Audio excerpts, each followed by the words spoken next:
going to make a ram pump, and we can go more into what it is later, but I want to kind of go over the supplies, the build, that sort of thing pretty quick.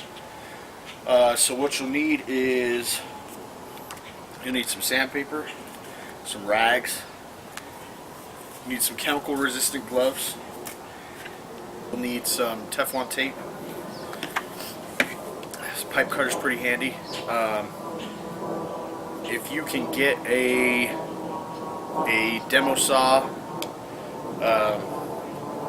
or a bigger hand saw, it works better for the big pipe depending on how big a pipe you're going to use.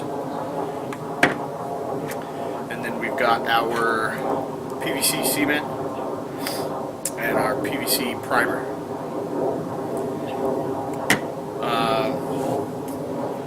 So then I got 3 lengths of 10-foot 1-inch PVC pipe, and then from there we have a slip to thread, 1-inch slip to thread fitting,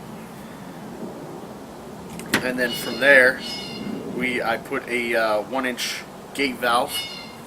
We have another slip to thread fitting, small length of 1-inch PVC. Then we have a 1-inch T, small length of 1-inch PVC. We've got a 1-inch T right here. We'll do another 1-inch PVC, 1-inch slip to thread. We've got a check valve. We got a check valve, slip to thread, 1-inch PVC, slip to thread, and then from there we have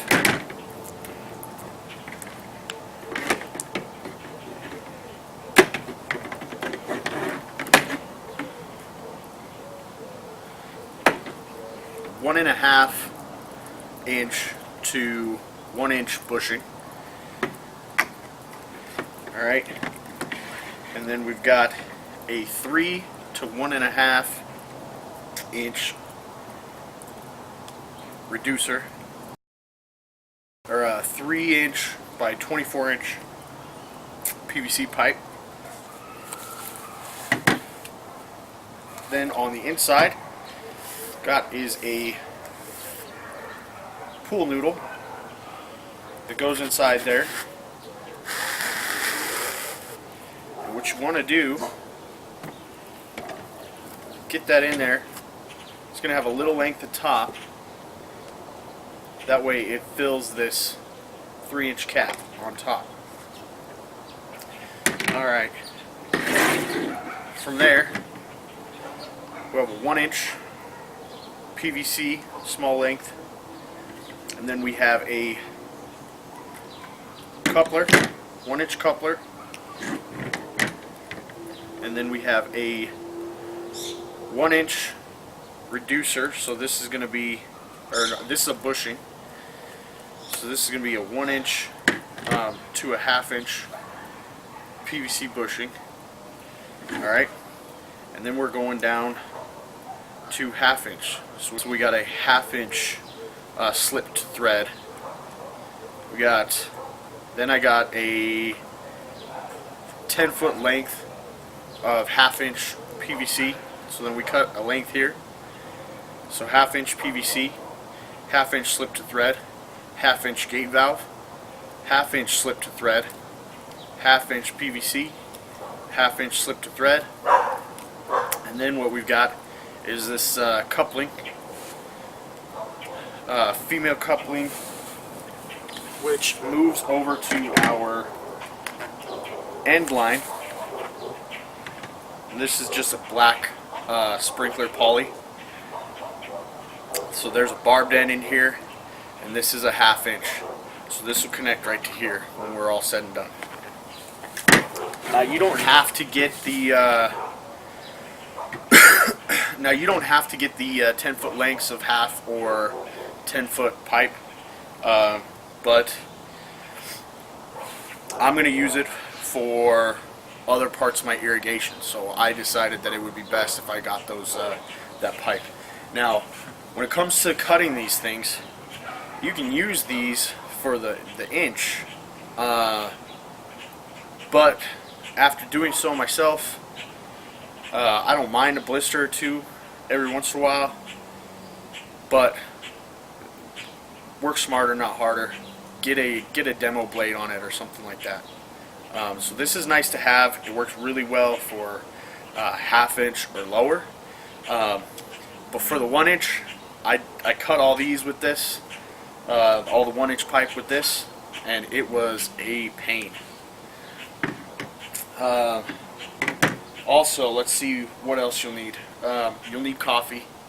Now, it doesn't really matter if it's black. You put cream in there, sugar, honey. The brand doesn't matter too much. I know some people complain about that, you know.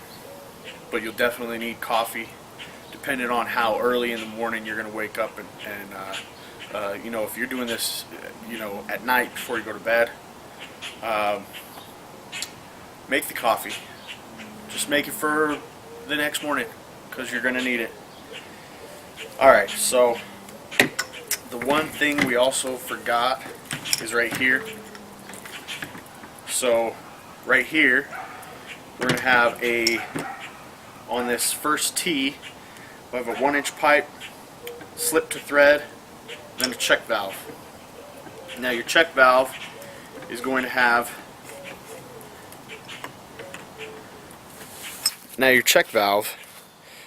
have an arrow on it for which way the water can go.